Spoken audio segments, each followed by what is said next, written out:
अस्सलामुअलैकुम वरहमतुल्लाहि वबरकातुहू। मैं हूँ सैयद वसीम बापू और आप देख रहे हैं गुलाम मौला अली चैनल। आज हम जानेंगे कि नमाज के फ़राइज़ कितने हैं। आइए आपको बताऊँ कि नमाज में कितने फ़र्ज़ है। नमाज में 6 फ़र्ज़ है। पहला क़याम, दूसरा क़िरात, तीसरा रुकू, चौथा सजदा, पाँचवा कायदा आखिरा और छठा खुरूज बिसुनिही। क़याम का मतलब क्या है? क़याम का मतलब ये है कि खड़े होकर नमाज अदा करना। अगर किसी ने बैठकर बगैर उज़्र किसी ने बैठकर नमाज अदा करे तो उसकी नमाज नहीं होगी। क़िरात का मतलब ये है कि फ़र्ज़ की 2 रकात, वित्र, सुन्नत और नफल की हर रकातों में कुरान शरीफ पढ़ना ज़रूरी है। अगर किसी ने कुरान शरीफ नहीं पढ़ा तो उसकी नमाज नहीं होगी।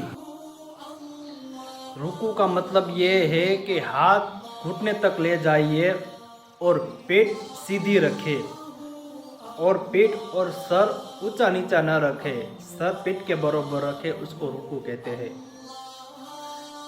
सजदे का मतलब ये है कि पेशानी ज़मीन पर लगनी चाहिए और पाँव ज़मीन पर लगने चाहिए।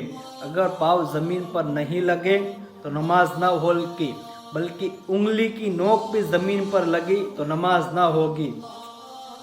यानी पाँव कैसे ज़मीन पर लगने चाहिए, इस तरीके से पाँव ज़मीन पर लगने चाहिए। हमारे जो 3 उंगली है उसको लगाना वाजिब है, इसलिए पाँव ज़मीन पर लगने चाहिए।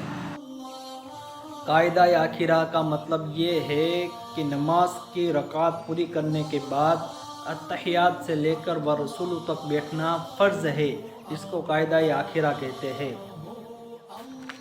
खुरूज बिसुनिही का मतलब ये है कि कायदा आखिरा के बाद कसदन मनाफी नमाज कोई काम करने को खुरूज बिसुनिही कहते हैं। आप आसानी की भाषा में समझ लीजिए कि खुरूज बिसुनिही का मतलब ये है कि सलाम फेर के नमाज से बाहर आना।